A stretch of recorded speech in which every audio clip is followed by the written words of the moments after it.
Papyrus on jo 121 vuotta vanha yritys. Me ollaan aina toimittu paperiteollisuudessa. Me tiedetään ja tunnetaan tämä alue omasta mielestämme hirveän hyvin. Pääalueena on painopaperit, meidän kaikennäköinen painettava paperi. Siinä on mukana logistiikkaa, siinä on paperituntemusta, siinä on kaikkea sitä, että mitä me halutaan tehdä hyvää meidän asiakkaille. Meitä on täällä 60 henkeä, tai tarkalleen 58 henkeä tällä hetkellä. Se nousee 60 ensi vuonna. Meillä on vahvat arvot, meillä on vahva luottamus itseemme ja omaa henkilökuntaa. Tässä on meidän sauna. Meillä käytetään saunaa edustustilaisuuksiin, kaiken näköisiin yhteisöoloon. Saunan jälkeen pitää saada jotain vilvoittavaa juotavaa. Sen takia meillä on tämä meidän oma pubi täällä. Kaikki lähti siitä meille liikkeelle tuossa vuonna 2006 sen jälkeen, kun me ruvettiin miettimään, että mitä tämä koskee, miten tämä vaikuttaa meihin tämä lainsäädännön muutos. Me palkattiin ulkopuolinen konsultti. Hei hei. Pia Sevelius, kiva, että pääsit taas.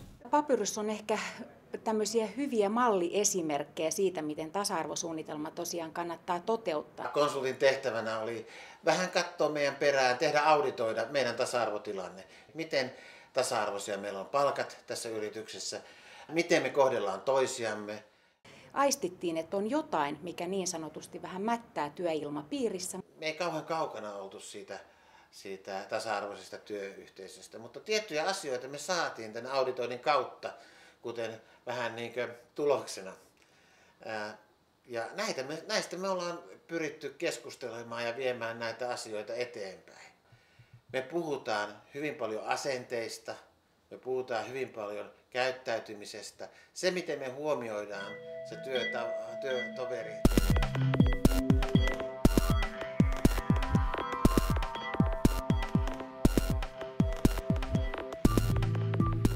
Tämmönen varaston sisällä täällä tämmönen projekti, missä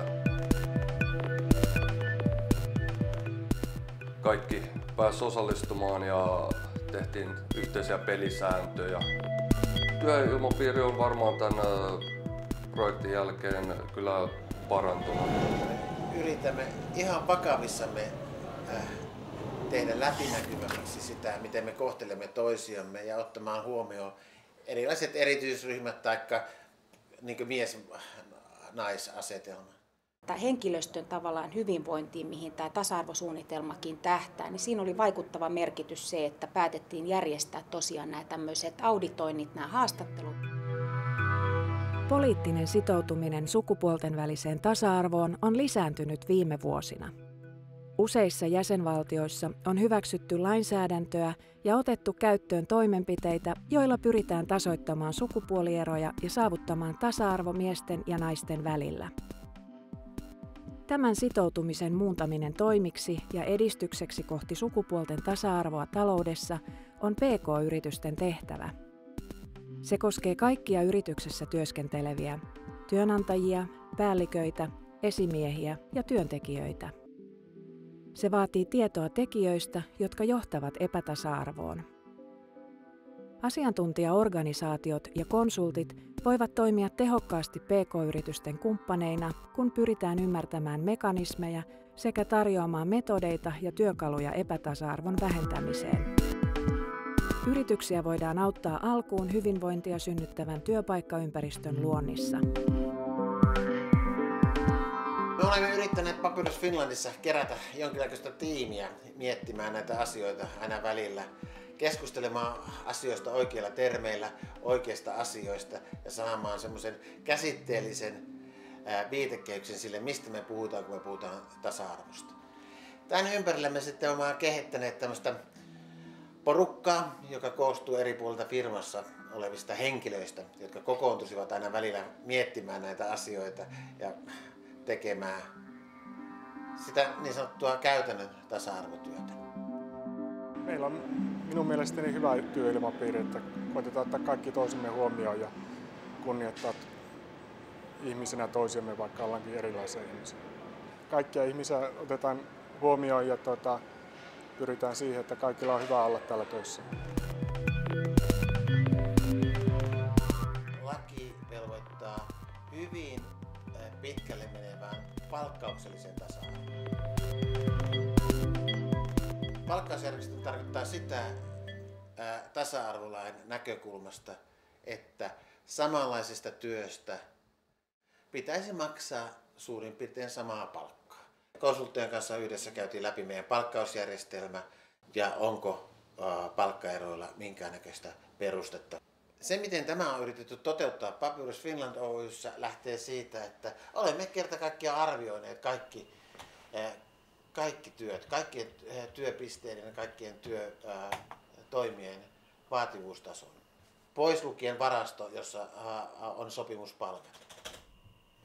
Eli kaikki toimihenkilöt ja heidän tekemänsä työ, emme ole arvioineet työntekijöitä, vaan sitä toimea. On arvioitu ja pisteytetty tavallaan omalla skaalalla siitä, mitä pyrimme siihen, että samalla tasolla olevat työntekijät, heillä on sama palkka. Ja tarkoituksena on keskipitkällä aikavälillä tasoittaa palkat niin, että ne on jämptisti siellä, missä niitä pitää. Tasa-arvolain hengissä. Kun tasa-arvosta tulee osa liiketoimintastrategiaa ja kaikki työntekijät sitoutuvat siihen, voidaan jopa palkkaero naisten ja miesten välillä poistaa. Sukupuolien välinen palkkaero on kuitenkin edelleen olemassa EU:ssa.